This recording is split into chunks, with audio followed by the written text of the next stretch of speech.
Let a tick, okay. There you go. Right, here we go. Another week, another ShrimpNet. Thanks for listening or watching. If you are on YouTube, more people watching on YouTube, which is excellent. This week, John and Joel and I, we have a very recently acquired member of the Morecambe family. On loan from Bolton Wanderers, it's midfielder Nelson Khumbeni. Welcome along, Nelson. Thanks for doing this. Oh, thank you very much. Thank you for having me. And also, we have the longest-serving board member in the history of Northern Premier League, Conference, National League, League Two, an all-round Caped Crusader for the Shrimps. It's the man behind the cause. It's Rod Taylor. Rod, thanks for talking to us. You're welcome, Freez. Right, where do we start? Well, we normally start with talking about last Saturday's game, and let's be fair, there is plenty to talk about. We've conceded a daft goal early on. Well, you couldn't concede it any early, could you really? And then huffed and puffed. Second half, probably created enough chances to win 3 games. One or two people that perhaps should have done a little bit better with shots. Mentioning no names, we'll come to that in a minute. But basically, one apiece against Grimsby. It's a similar thing, Joel. We've had Colchester and we've had Sutton coming at us, closing us down, working really hard. And Grimsby did exactly the same. And for a good 45 minutes, they played pretty well. Yeah, I think when you go behind early, it is very frustrating, and to have done it in a few games recently now, it's as good as it is to see that we're very adept at coming back into games, you don't want to be putting yourself in that position all the time, because you can only come from behind so often. But at the same time, I think it is probably a facet of our game that we've developed a bit under Jed, because I think some of the kind of the passing structures and the way we're building out from the back and all that, it's probably a bit stronger than what we had previously under Derek, when we were probably a bit more transitional. So I think when we're going behind and teams will sit in a bit more, we have a little bit more of that facet to our play, where we're able to be a bit more patient on the ball and find a few different routes to goal. So it's good to see us be able to do that, but we don't want to be conceding, and we don't want to be letting Danny Rose have that much room in the box within 2 minutes. But it's happened, and I thought it gave Grimsby a boost for most of the half. Really, they got in our faces. They made it quite difficult for us. But second half particularly, I thought we really kind of came at them. We ended up creating quite a lot. We've deserved our goal to get back into the game. Sluey's done really well to get into the right place. I think he's done well there. But overall, I think we have missed having a proper number 9. Sluey, I think he's best out on the wing, and I think he looks like he prefers playing there as well. So we've missed that number 9, somebody who's going to be like sniffing in those areas and be ready to latch onto the end of parries out from the keeper. And so he's done really well to drop in on that after a really great run by Gwion Edwards, who was deserved man of the match. The quality he's got, the pace, the ability on the ball, the quick feet to work himself out of tight areas, the delivery. It's like, he's a really classy player. It's really good to see him be able to start again for only the second time since we've had him, and he made such a big difference. He's forced their keeper into a great save later on. He's been a big part of a lot of our chances. So I think after the goal we equalised, I think we were definitely looking the more likely team, and I think we probably should have gone on to get to another goal or two really, and go on to win the game. But it's not happened. Obviously, we've had quite a big miss from Harula. At the same time, in stoppage time, Danny Rose's miss was probably worse. Thankfully. Yeah, Danny Rose has gone and topped it literally 2 yards out, and Harula's got the thing behind him. He's not played for 6 months. You're rusty. You're coming back into it. You need to get into a bit of a rhythm, don't you? But Danny Rose hasn't got that excuse. He was 2 yards out, and he'd scored already that game. So, but I think it just goes to show that you miss chances sometimes. It happens. So you just got to go again. I'm sure more chances will drop to him, and he'll be able to put them away. But yeah, overall, it's a bit of a shame not to get the 3 points. But again, good to see that we're able to fight back from losing positions and create chances. And yeah, on another day, I think we could have maybe put 1 or 2 more away and gone to win the game. But yeah, still some positives in that game, definitely. And Nelson, a difficult game to play in because they made it difficult for us, Grimsby. But at the end of the day, we didn't lose.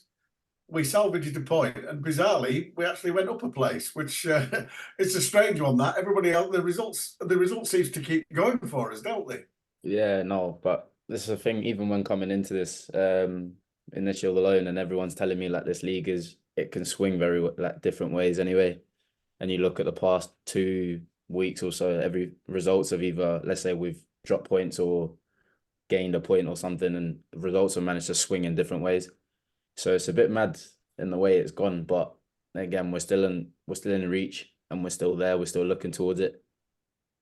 Yeah, and when you look at it, you're quite right. Obviously, we had a end point at Wimbledon, and then I said this after the game on Saturday. I actually thought we played better football and had a better performance against Walsall than we did against Grimsby, but we came away with Walsall getting tonked, and we came away from Grimsby with a point. It's a strange game, it's football, isn't it? Yeah, that's what I mean. Anything can happen, really, can't it? And it does. And that's you were nodding there, Rod. Do you agree with that? I thought we played pretty well at Walsall without lacked a cutting edge, but our football was good. But on Saturday, our football wasn't particularly brilliant, but we perhaps should have won. Yeah, absolutely, David. I mean, the Walsall game, I really felt, even at 2-0 down, I thought we'd have got on and won the game. I was absolutely confident. And then there was a bizarre situation for their third. Foul on Chris Stokes. Be careful what I say, but it was pretty obvious, wasn't it? And it killed us. But the football, I saw some comments on social media the day after, and it really does irritate, because that performance was not embarrassing. It was not a bad performance. No. The football was decent. I thought we were unfortunate, but yeah, at 2-0, I really thought we'd take it on and win it. But as we managed to, like I say, it shows a little bit of battling qualities. Shall we say, a lot of the team have set themselves very, very, very high standards, and a lot of them on Saturday, and Nelson will be the first to admit, most of the lads will come off being frustrated with that performance, because we didn't do ourselves justice, but we didn't lose, and that's a good thing. Yeah, no, I think from the game especially that we were very frustrated, especially with the first half and conceding an early goal. Yeah. And obviously when you concede an early goal, you're pretty much on the back foot again, and you're having to climb a mountain. It might not be the biggest one, but you're still having to climb, and it's really early on. So weren't as happy with in terms of performances, but obviously when you look in hindsight, is okay, we've gained a point, we've gone up a place. So it's not the be all and end all, you've gone and dropped points off a team who were in the bottom half of the table, but they're not a bad footballing team. They're not the worst. So as much as people might be and say, Grimsby are down near the bottom, it should be an easy 3 points. It's not as easy as that when you actually look at it and the way they play and the style they play, and they produce some dangerous moments, especially in the game. So we're moving from the so-called ridiculous of Grimsby to the sublime of Crewe away on Saturday. Crewe very much the form team at the moment. They've not been. I mean, a fair play to them. They've done really well, because they're not one of the fancied teams at the start of the season where people were tipping Stockport and obviously Wrexham, and also there was a lot of money. A lot of the clever money was on Notts County, who've sort of imploded lately, which is quite hilarious because we're still above them. But Crewe were not really fancied, Joel. And so their manager's done a brilliant job there. They're not throwing money at it like the other sort of top few. In a way, they've probably been quite cute, just like Mansfield, in collecting the players they wanted over a longer period of time and then assembling a side. Yeah, I think. I mean, it's funny you mentioned the point about Notts County. For them to be having Dan Crowley and Dave McGoldrick as they're kind of attacking midfielders, but be 12th is amazing. And it's a true feat of it's quite an achievement to have dropped down to there with that kind of quality. But yeah, I'd say Crewe. I wouldn't really compare them to Mansfield. I think there's definitely a few more recognisable names and a bit more money. And I mean, I like you say, Nigel Clough built that side for a few years ago, and it's been building from when we were back in League Two, a few years ago. But I think Crewe, it really has come out of nowhere. I think people fancy Mansfield this season. Look at the strength and the quality. Well, maybe lacking a bit of depth, but they're still a really, really quality side. But Crewe, They've got some good players, but nobody was really necessarily picking them out at the start of the season. I think quite a few people had predicted them to be fighting relegation, maybe. So for them to be performing as impressively, you got to say fair play to them. And comparatively to Grimsby, they're on a roll. But one thing I kind of found from the Grimsby game at Saturday is it felt a lot more tense than a lot of games kind of running up to it this season and in the first half of the season. I think we are getting to that point in the season where teams like Grimsby, they're fighting, they're fighting to stay up, they're fighting to keep up with the relegation zone, and there's a lot of tension there's a lot on the line for them. Then you get to the flip side like Crewe, where it really would be it'd be an excellent promotion if they managed to go up this season. It'd be a really impressive feat with some of the teams at the top of the division. So I think you are really seeing that kind of crunch end of the season, starting to see that kind of crunch end where teams are really, really battling out. And there's a lot of tension. And, looking at Crewe, they've hit form at a good time. They had a bit of wobble over Christmas, just trying to get a bit of a gauge on their style of play. It looks like they like to knock it around a bit, but we haven't actually played them yet this season. I know we had games postponed, so hopefully we're not going to end up with another 5-0 or 6-0 because those are ones that have happened in recent years. I do not fancy repeating that and being sad on the way back from Crewe again. But hopefully it's more of a repeat of the last time we played them at their place, which I think was 3-1 win, wasn't it? Yeah, it was. Yeah, Rod, Yes, Crewe very much doing it the right way, and I for one, there is a lot of the smart money didn't see this coming, but fair play to them. They've done a brilliant job, and of course, being the form team, and as Joel's just touched on, we've got to play them away, and then we've got to play them at home. They're the only team we've got to play twice, and the top of the form league. So it'll just be our job to knock them off, then, won't it? Well, Freeze, it would be lovely to sort of derail their season and keep ours on track, I would say.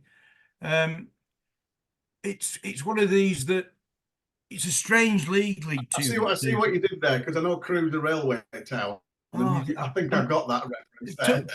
Took you 10 seconds, Freeze. I'm disappointed. No, it didn't. I just thought I'll let you carry on and I'll mention it later. Right, okay. It is a strange league this year. It's very congested all around the playoff area. Below that, right down the league, and anybody can beat anybody. And you look at the results over the past couple of weeks, results that you really wouldn't, Cooten busters, really. Very strange results, and even last night, with Sutton, with Forest Green. Real results that you could not forecast at all, and I think it's going to be a really interesting run-in, and especially with Nigel Clough's Mansfield, which you will appreciate, David. Up there, and they play some good football, and he's done a great job there, I've got to say. The other one in this league at the moment, in the absolute disparity in playing budgets is just enormous. I mean, we've seen a difference talking to colleagues in other football clubs. What a difference it is since last time we were in League Two. Absolutely outstanding, and in some ways frightening. And that's what you're contending with all the time. But we're in with a great shout, and Crewe Saturday, as you say, play them twice. You never know, and maybe it's we all want to two, don't we? Yeah, I think perhaps we do. And Nelson, you're coming into this fairly fresh, which is good for us. You've seen how we try to play. Crewe do try to play. Perhaps playing a side at the top who are going to knock it about a bit instead of having to sort of grasp and battle like we have the last few weeks at Colchester, at Sutton, and the last few places we've been. It might be a refreshing change. We might be out. You never know. A game of football might break out. Yeah, you never know, really. Because again, like anything can happen. Like they could end up start playing, or they might end up, depending on the situation of the game, it could end up being lumping forward, and you just got to be ready for everything, really. Yeah. So presumably, Jed will have a plan, but obviously, from your point of view, I know Jed's quite a confident person, isn't he? And he won't take them for granted, but he'll be putting things in place where, like, they might be near the top of the league, but we could go and hurt them. Do you feel that? Yeah, no, I think we've got the ability and we've got the quality in this team to pretty much beat anyone in the league, and obviously put a good performance and keep tight at the back. I feel like we could go on and do good and special things really for the now until the end of the season. And there's a thing that with you've seen teams obviously from the bottom half of the table beating teams or drawing against teams who are title contention or promotion pushing teams. So anything can happen really with this league, and as long as we stick to our plan and stick to whatever we need to do at the time, anything can happen in the situation, and we'd probably have the belief in order to do so. So looking at that, I'll touch on something you said there, which is quite interesting because yeah, I agree with you there. I think we have got the players to sort of probably push on. I think what affected us against Grimsby was the fact that we didn't have a centre forward. We missed Jed, obviously Jake Taylor, Jacob Davenport. You know, we had quite a few out injured, and obviously we've got Stu Moore, JJ, and Donald Love, who are all sort of like long termers. Who hopefully we will see at least a couple of them back before the end of the season. But looking at that, we were stretched a bit. We didn't really have a lot of options on the bench to come and affect the game on Saturday. Are we looking any better injury-wise this week? Trying to remember. Yeah, I think we're looking a little bit better than last week. And obviously we've got a few players that are coming back from doing a bit of running, and there's a couple of players who are, I'd say, like the likes of Geordie, who's hasn't played in a long time and managed to get more fitness in now through training and things like that. So he's probably looking more sharper in training and not ready for games and stuff like that. But I feel like even if, let's say, we've not got the likes of Jed Garner off the bench, if let's say, because obviously he's been injured for a period of time, but I still feel like we've got the ability in order to score. And if you look at the Grimsby game, that second half, how many chances we had to put the balls into the back of the net, we had a lot. So I think it's one of them days. Obviously, don't like saying it's like, the chances didn't fall in our favour. We had a lot of chances. But I feel looking back from that, we know we've got to be more clinical and we've got to put games to bed. So I feel that will just gear everyone on, especially coming to a game like this where you may not get as many chances as we probably did against Grimsby. Yeah, true. And I think it's important that you do. You make the point very well that we do create quite a lot, and it is just a question of you actually have to take them, don't you? Because we might Crewe being a decent side, they score a lot of goals, and the thing that they do, if you look at when they score a lot in the last 15 minutes, so they're obviously quite fit. But I think our lads are quite fit. We showed that on Saturday because I think we were definitely the stronger side going into the last 15 minutes. Is it something that Jed actually and fit? Does he actually work on all the time, keeping your fitness at a very, very high level? Yeah, 100%. And obviously, you look at it like we play Saturday, Tuesday quite often, so you've got to be ready and being physically fit in order to meet the demands of playing Saturday, Tuesday, and especially with the way the game's been played at the moment at high speed, and with it being at crunch time, everything is very fast paced. So you've got to be fit, and it's a saying of if you can give all your all in however many minutes you possibly can, we've still got a strong bench coming off who can also produce more. So coming to you,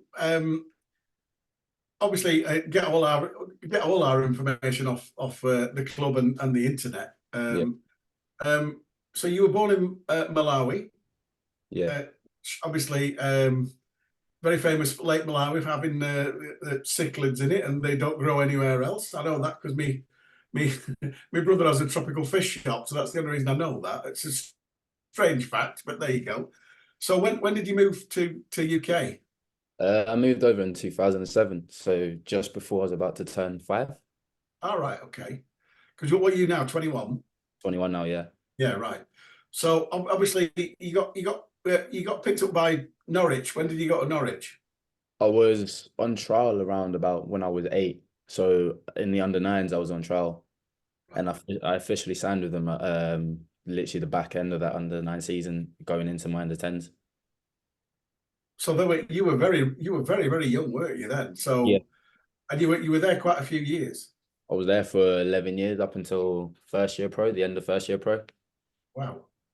And then Bolton picked you up, and I know that obviously you've got an extended contract at Bolton, so the reason they've sort of like shoved you out on loan to give you some man's football. Is that right? Yeah. Obviously, the main aim was obviously to get first team experience, as was in and around it and was training well, playing well, obviously with the B team at the time, and then I'd made my debut last season in the Carabao Cup against EFL. Salford. Yeah, EFL, yeah, that's right. Yeah, and thought I did well in that, and obviously said I did well, and then as time goes by, I was obviously involved in squads, match day squads, and in and around it and training, and then came this year, similar thing again, played pre-season games, did well, was again involved in squads, and came on at United in the Papa Johns, in the Papa Johns, All came right, on board, and then by that point, it was a state of I needed to get some sort of first team minutes and experience, which then led. To obviously you had a loan where you made a few appearances, and then obviously you got this up. So how did the opportunity to come to us happen? Yeah.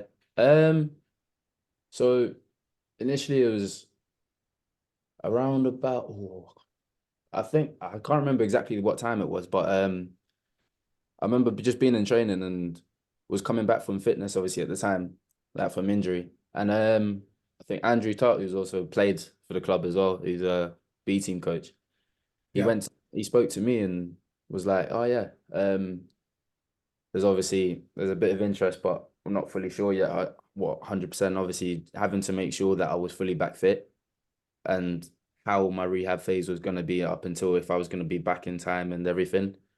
Which gladly it was, and it was just it came up really quickly. It was just like one little small interest, and then all of a sudden, as the week rolled by, it just got bigger and bigger, and ended up happening at the right time. And I pretty much came back to train. I played one game, like half a game for 45 minutes. And then after that, then I signed. And the rest of as they say, is history. So you seem to have fitted in really, really well. And we have, like I said, we've had most of the first team on this season, and at some point, every single one of them will mention they're a good set of lads. We get on well. It's a good atmosphere. I presume that you're not going to change that record. No, of course not. Everyone's amazing, to be fair. Just as soon as I came in, everyone was welcoming. And again, it's like I said before previously, like it was like a family, and you could sense it. So obviously with the situation, the way the club is, regardless of whatever's going on behind closed doors or that, but everyone there just wants to be there and wants to do well for each other. So that must make it A, quite easy for you to fit in, and B, you must look forward to going to work. Yeah, no, 100%. It's like you look forward to the next day when you're getting in and being able to go around, either just joke around the physio room, joke around in the changing room, and then when it gets down to business, playing with good players. So from your point of view, how have you found League Two? Very, it's more like you're going to war quite often for me, like in what I say to I say, like, there's a few games where me and Dave have gone through. It's like, yeah, it's wartime today. So it's like for Sutton, Wimbledon, them games where it's been a bit scrappy and you need to get in and around it. And then obviously Walsall, when the chips are down and you need to just pretty much roll your sleeves up and just go again. It's like war every time. And I love it, to be fair. I love it because it's like that's what you dream to be and dream to play, don't you? And it's funny, isn't it? Because that was my next question going to be. I was going to say, well, they sound like, from what I've seen of you, they sound like your sort of games. Yeah, no, but that's what I mean. So even coming through the academy, I've always thought I can do that side, the getting nitty and gritty, the aggressive side, but also I like to play. So I don't mind them nasty games when let's say you've got a player coming at you, hitting you and throwing in tackles, because then it's like, oh, let's go then. It's me against you. I don't mind it. Yeah, that's already been noticed by the crowd, by the way. Yeah. We noticed that you do like to tackle, and and the crowd love that sort of thing. So you've not been here long, but already people have said, "Hey, he likes getting stuck in," and that's a good sign. Because obviously people are noticing you. No, I think that's just what it's got to be. You've got to get stuck in, even if it's when you get thrown in like that, you just got to put your all into it, really. I like that. I like that. We might have to use that one, Joel. Go to war. Go It's to war. wartime. I like right, Joel, your floor. I know, yeah. I was going to say that you just got me thinking about some of the 50-50 challenges. I think there was one against Sutton when the ball's gone up in the air. I think it might have been against Sutton. I can't remember. I think you've gone in with one of the Sutton players, and obviously they're all giants, and kind of like smacked it right dead on centre on the ball. And I was like, Yeah, I do remember that as well. yeah, I'm not surprised you remember it. It looked like a hell of a hit. But, I remember that one. Same again. There was another one in I think one at Wimbledon. He tried to plow into me, and I've just literally just gone like that. He's one the strikers ran at me from the kickoff. I was just stepped in his eye line and just bodied, and I remember that as well. And then back and forth, it was just back and forth all game. I can remember that as well. I didn't mind it. But I guess that's the thing, because you kind of got to be like, I always think it's funny when you in those battles, because obviously you want to stand up and you don't want to be bullied around. But I guess the flip side of it is, I see some players sometimes they get sucked into the kind of dirty physical shit house inside the game, and they sometimes forget to play. I remember it was Frawley's right wing back who came on in the second half and just seemed intent on just throwing himself about and barging into people, and kind of didn't really play football. So I guess sometimes it is a bit of a balancing act, isn't it? Yeah, no, I think you've got to add more than just the way you are. Technically, I think you've got to throw yourself about and put yourself physically. You've got to be able to be accountable for a lot of things. So if, let's say, a man gets past you, you can't let him get past you. You've got to be there in order to beat your man. And it's always great. Like for myself, I go into a game, I've got to be better than my opponent, be better than my other midfielder. And it's a one-on-one battle between me and him, along with the team battle. But if I'm better than him in every department I possibly can be, then it gives me the best chance in the game. That's why I think.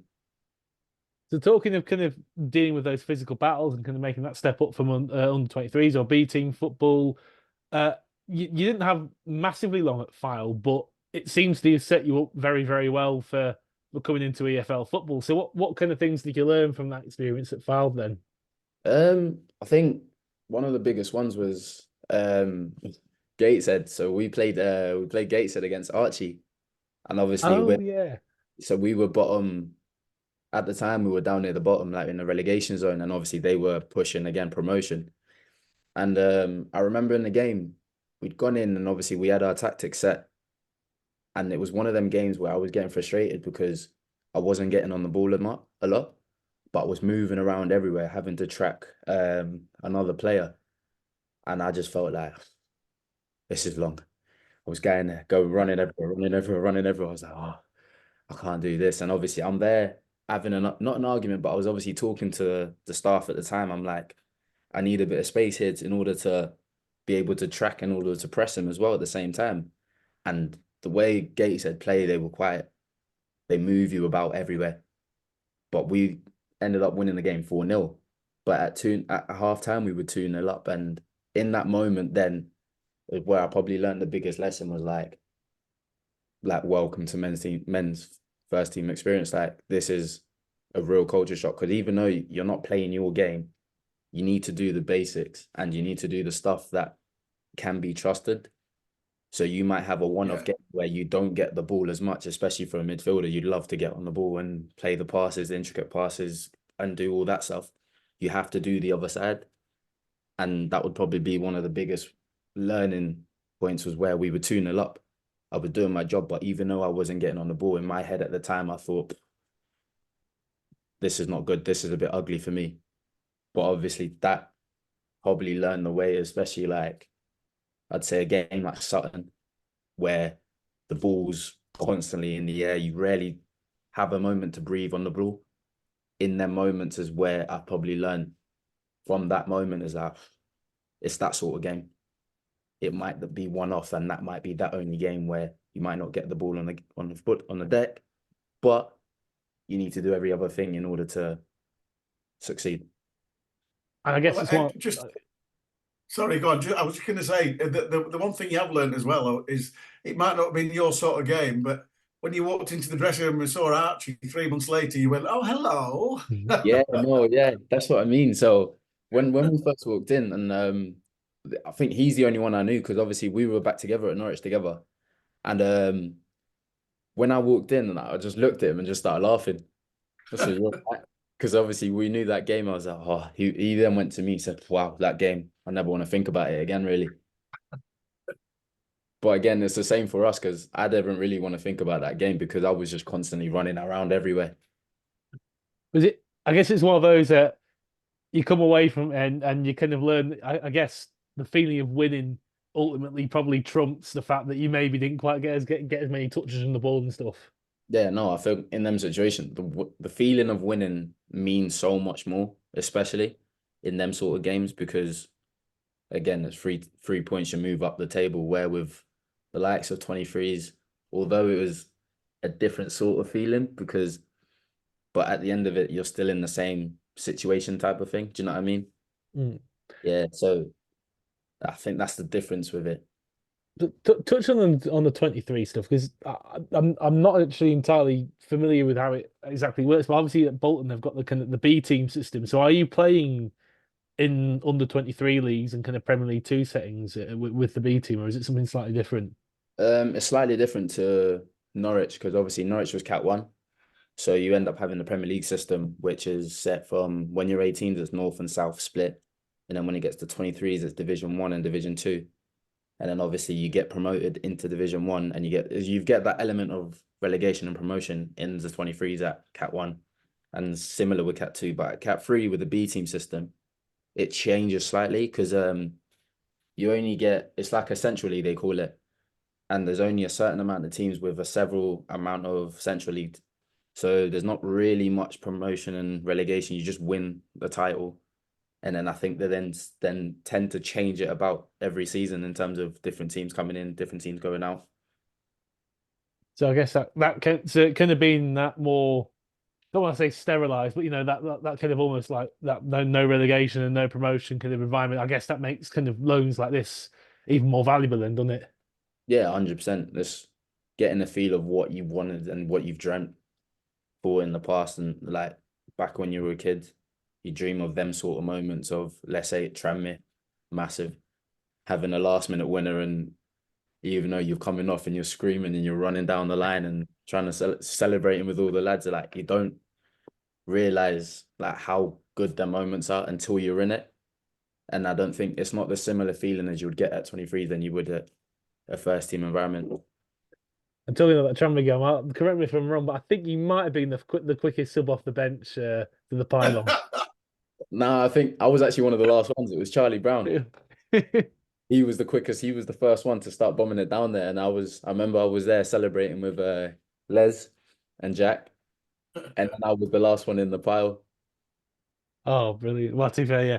As you got the revenge of them, but in terms of kind of when you're playing, then I always think just watching you in kind of recent weeks, you seem to be kind of taking the ball in a lot of different areas. Sometimes, obviously, it's that kind of central midfield, kind of straight off the centre back. Sometimes you'll be out in fullback areas. Sometimes you'll be out on the wing almost. And when you're receiving the ball like that in areas, how much of that is kind of coaching that Jed's done, having you move into certain areas, or how much of it is kind of your own intuition in a situation?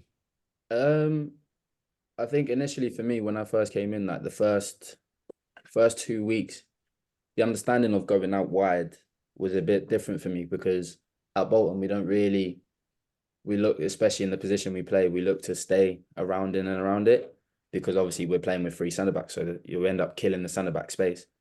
So when you end up playing with a 4, sometimes you have to be the one to go out there, and it also pulls players out of positions. So that part is the coaching side of it. So it's only recently that you could see probably more time and being able to go out there is been so much better for me, like understanding it. That's the coaching side of it. But then obviously other times I'd say a bit of intuition because sometimes I don't need to go there. I just sometimes feel like myself in that moment, I don't need to move, or I might need to move a little bit higher just in case the ball then goes somewhere else to then come to me. So I think it's not, I'd like to say it's a good amount of coaching at the moment from it. But I think over a period of time, once you start to understand it more and more, then you obviously have to start thinking for yourself, because every game poses a different, just a different challenge in terms of you might not be able to occupy that space, and that space might be for the fullback, or the centre back might have that space in order to take it. And then if a player jumps, you then got all that space in the middle. So I think at the start, it's a lot of coaching, and once you've got it and understanding, it's then becomes a mix. So I get, and also as well, I guess the more you're playing, the more you're going to build those relationships. Because I think the one I notice a fair bit is when you've come to those fullback areas, you've got Dave Tutonda coming in centrally. So I guess as well, like as you play even more, you start to develop those relationships and those understandings where you'll pull the opposition team about, won't you? Yeah, no, we talk about it all the time. Especially when we're going through like video and stuff like that. Like, especially me and Dave will go through it, and if let's say I do go out, there's sometimes you can see me signaling saying, Dave, off you go, get as high as you can, just because it just helps me create a bit more space. But then at the same time, it helps another player come in, and the more space you get them stretching, the easier it is. And likewise with Joe on the other side, Joel on the other side, and obviously trying to build that that communication with him and then Joel, because with Joel and Joe, it makes it so much easier when you've got them around there, and because obviously they're quite different in their aspects with Dave and Joel. So it's easier I think sometimes it can seem easier for Dave to come in just because we've got that, probably more that connection on that side, but then it's very different, that connection with Joel. So it's very different as in its own aspect, but it's good. Yeah, because I guess on one side you've got Joel, who's almost like he flies forward almost like a winger a lot of the time, and then you got Dave coming inside a bit more and making those inroads. So I guess it just makes you like the thing that makes the team a bit more unpredictable, doesn't it? It just pulls people around. Yeah, that's what I mean. And you'd want to be very unpredictable, because it's then hard for a team to defend it, and also it makes it easier for you to be more switched on. You're thinking this potentially might happen, so that I might move here, especially for a centre mid, in order to pick up positions which can affect another opposition. So in terms of you as a centre midfielder, I think I read a lot of stuff about midfielders, and I think a lot gets said about what kind of player a midfielder is, whether you're a 6 or whether you're an 8 or something like that. And I wonder, like from a player's perspective, like how much do you necessarily think like that, or is it just one of those where as long as you're playing and you're doing a good job for the team, you're kind of happy? I think it's that, but obviously with my age, I'm still very young in football, and I've only just got into playing in the league only recently. So I feel for me, there's a lot of things I need to develop about my game. And it's not just being happy and satisfied that I'm just playing, because even though I'm playing and I might have had an okay game, I might have had a good game, I might have had a bad game. I think after every game, I still need to look back and see where I can improve and where I've done well. So moving forward, just looking at opposition people you've kind of faced so far this season, is there anybody that stood out, or any whether it be a team or opponent that you kind of thought, oh, that I wasn't quite expecting that to be so difficult? Yeah. To be fair, my first game was a bit of a whoa, and it was a bit of it was very, yeah, because obviously it was Crawley, wasn't it? First Yeah, I one. think so, yeah. And in that moment, when they played, and they looked to play quite a bit as well. So when they had that midfield three who could just always interchange and move around and everything, and especially on my side, I had Lolos, the other centre mid, and he was pretty sharp and he was good. And when I obviously compare it, I wasn't really comparing, but when I've been asked these questions before about National League and thing, I just went the biggest thing for me when I seen it was the centre, especially for the midfielders, especially. They moved quicker, they moved sharper, and they're more intelligent than the ones at National League from the thing that I've seen. So it was just trying to wrap my head around it and get my head around, okay, there's things that you could have done in National League which you would be all right with, but it's more likely to get caught out if you did them same things in this league. And it was having to understand that really quickly. That's really interesting. Thanks, Nelson. Thanks very much. Back to you, Freeze. So it's an interesting one, Nelson, that you were saying you need to obviously, it's not just about the playing, it's about learning about what you need to do every single game and how you can improve. I hope I'm not speaking out of turn here, but I've been reading a couple of interviews with Jed this week, and he's been saying, obviously we've offered contracts to quite a few players, but he's also interested in the people that he's taking on loan. He wants to keep and hopefully get them again for next season. And you were included in that. What do you think about that? I mean, it's great hearing stuff like that, and it's great finding out that sort of thing. But at the moment, I'm just more focused on doing as well as I possibly can. And like I said at the beginning, doing as well I possibly can for the team, and hoping and making sure that we can get the best results possible for the rest of the season, and hopefully push for them playoff positions. And that's probably my main focus at the moment. That's a good answer. Have you ever thought of going into politics? No, I haven't. No. Because that was a good answer. You did answer the question, but you answered it in such a nice way that I was expecting you to say, "Yeah, blooming heck, no, I want to go to Liverpool on loan next season." No, I don't know, but yeah, good answer. Anyway, so moving on, we'll move on now. We'll chat a little bit to Rod about the fans forum last Friday. Obviously, I had something else, I couldn't make that, but I've watched the edited highlights, and it all seemed pretty positive, Rod. Yeah, I think it was, David. It was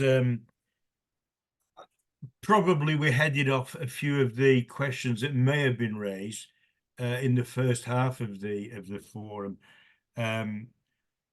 There's no issue with supporters and the board. We know where the issues lie, and we were absolutely upfront with the transparency on the ownership, on the financial results we just produced, etc., etc.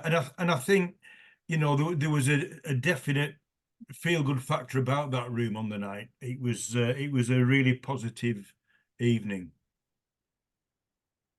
And looking at it,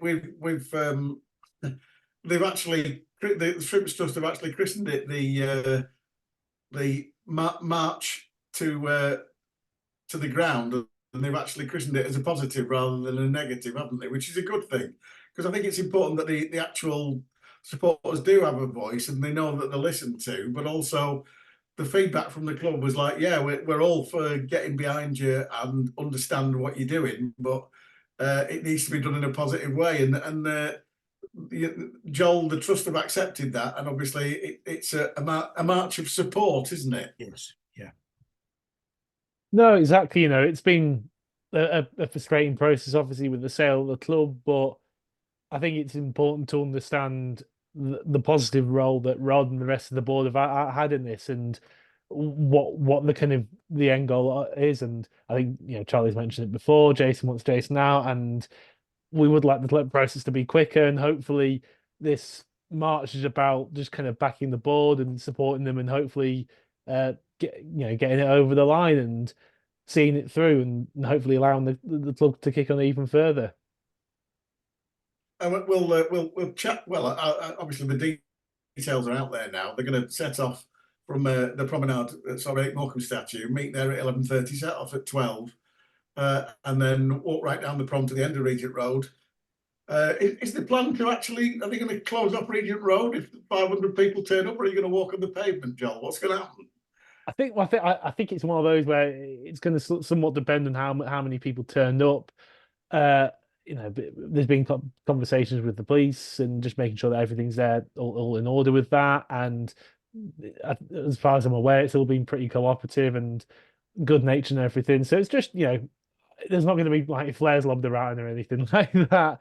It'll be more of a march, and I think it'll depend on how many people turn up really. And I think it's more of those where the police will be on hand, obviously, to make any necessary arrangements that need to happen. But yeah, hopefully it's just going to be a good way to show support for the board and the club, and hopefully push it, like I see, hopefully push things forward to a positive conclusion. I think anything like it It is a frustrating situation, David, because, you know, supporters have the right to voice their opinions and their feelings, and football is a very emotive subject, and your local club even more so. So there is a respect from the club on what supporters are aiming to do, and I'm glad that it's not now a protest march, and now is a march of support, because I think the inference there is massively different, and we all want to move on. You know, you know as well as any of us, David, how far we've come. We want that stability. We want to kick on again, and you know, it's a really viable club. We haven't got enormous. You look through football at the moment. We haven't got massive debts. It's not like that. It's well run. There's, you know, from a lot of aspects, from the first team through the academy, through community sports, through the ladies, through the administration, through the social media stuff that Matt puts out, and hospitality. You know, there's a lot of really positive things there at Morecambe, and it isn't a basket case like some clubs are. It's a real positive place to be. Now, one of the things that, whether I'm reading too much into it, but there was sort of the hint that there were people out there who were interested. That was the sort of the drop the hint last week. Is that correct? Absolutely. And since the board that is put that statement out a few weeks ago now, what's happened is Jason has engaged with us to be involved in certainly the initial negotiation. I mean, at the end of the day, he's the owner. He's got a figure in his head that he wants out of this, but at least we've moved on, that we are aware and participants to some of those discussions, early discussions, which is a positive. I mean, there's I noticed obviously this Carlisle and a couple of other clubs have just been bought by. There seems to be a lot of American interest at the moment. I know that was mentioned before Christmas, that there might be some Yanks sniffing around, and obviously it's a strange one really, because personally I'd prefer it to be somebody who was actually local and knew the club a bit. That's just me personally, but I'm not going to. Obviously, it's nothing to do. We haven't got a choice, have we? That's the trouble. No, it's and again, it's willing buyer, willing seller as well. You know, there's good people taking over up the road there at Carlisle on the football field, having horrendous times, but that's a major learning curve for them, isn't it? And you've only got to look at what happens. I mean, this last couple of weeks in football's been just crazy. Some very strange decisions from boards of directors and owners on managers, and I think sometimes they've got to take a real long, hard look at themselves and what they want for that football club and what that football club provides for that community. It isn't just going out on a Saturday afternoon or a Tuesday night. There's far more to it than that. Well, like I say, I've mentioned the march. Is there anything else from the trust, Joel? Not that I can think. It's like you say, just preparing for the march, making sure that's all set to go ahead of before the Wrexham game. And obviously, pardon me, sorry, I've forgotten. Actually, after the Wrexham game, there will be a quiz run by the trust for that'll be after the game for the Jeff Wilson Memorial Trophy, and it's free to enter on the night, and there'll also be a raffle there as well. So it's all going down for that game. Demonstrations of support. Joel? What's that? Sorry, happy hour. Is there a happy hour? I'll do Martin Thompson's job for him as well. I'll push that out there. Well, obviously, the one thing we haven't spoken about, and I do think we'll finish off nicely with it. We'll talk about. Obviously, we talked a little bit about Crewe, but we have got another game before the Crewe, after the Crewe game and before the Wrexham game. We've got the reverse fixture with Crawley Town, when obviously Jed did very well that day and got off the mark and got them both. And as Nelson's already said, they were quite a difficult side to play against, so it was a good one. What do you think's going to happen there, Joel? Yeah, I think, people said that, I think I saw a few people after the game kind of criticise Crawley, and they weren't the best side I've seen this season. But I thought in the first half, particularly, they knocked the ball around quite nicely. I thought. Yeah, they're quite pretty, aren't they? Yeah. Yeah, they move it around quite nicely. They create a few openings. At the same time, I thought the way we moved the ball forwards, I thought, we caused them quite a lot of trouble. I thought Jeb running in behind caused them no end of trouble. They were, caused a lot of issues there. They're a team that you can get at, but also they play some decent football.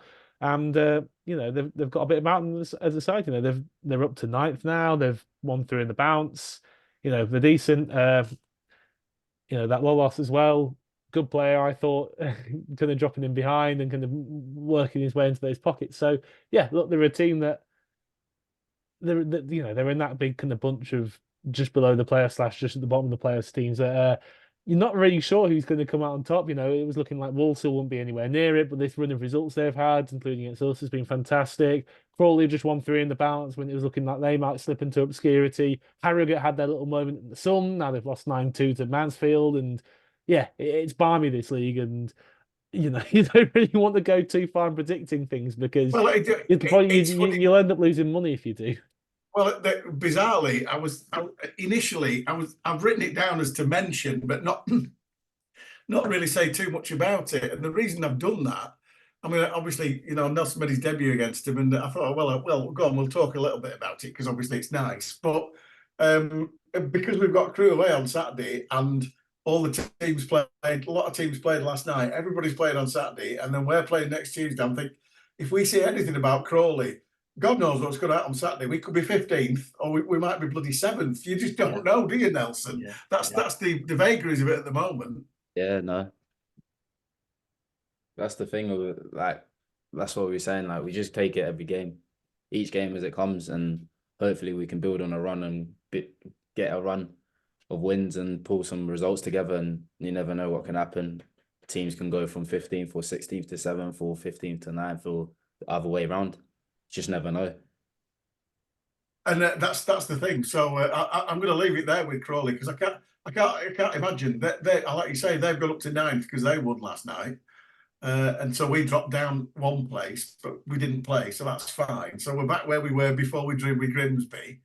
But it's just like it's all over the place, isn't it? And interestingly, obviously Forest Green and Carlisle in the division above, what have you.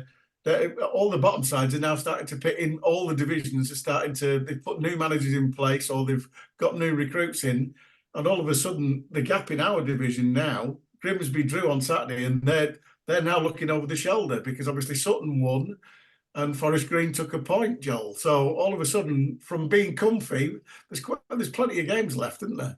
Yeah, at least we're still comfy. At least we're not looking down that way.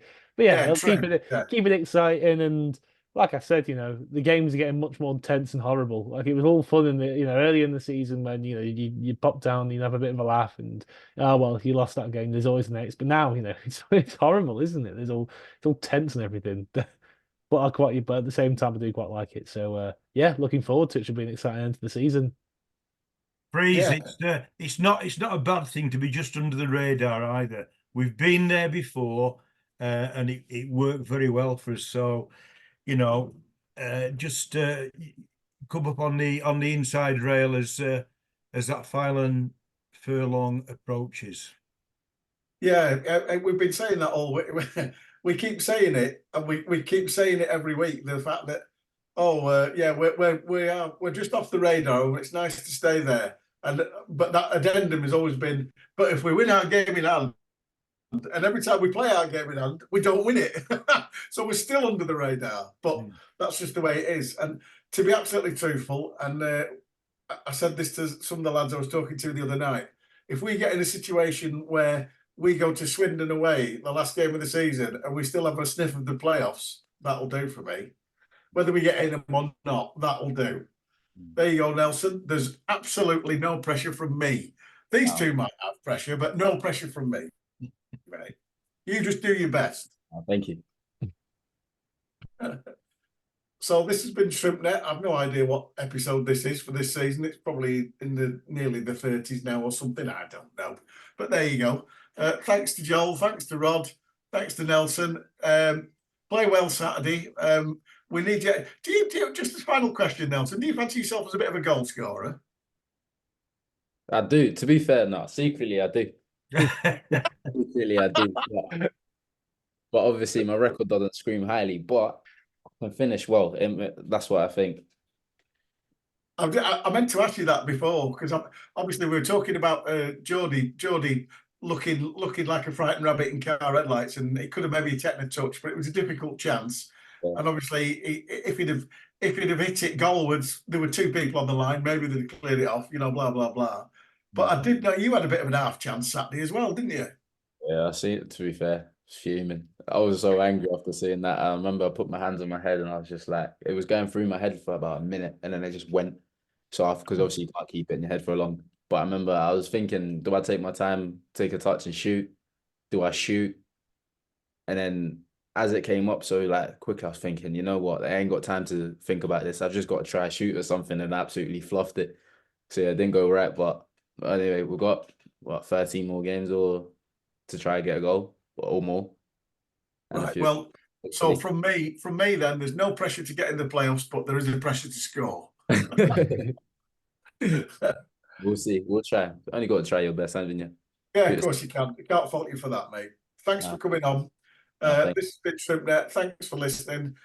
We shall be back next week to talk about what happened at Crewe and Crawley. I'm not going to say anymore because I'm a crap tipster. Thanks for listening or watching. We'll see you next week.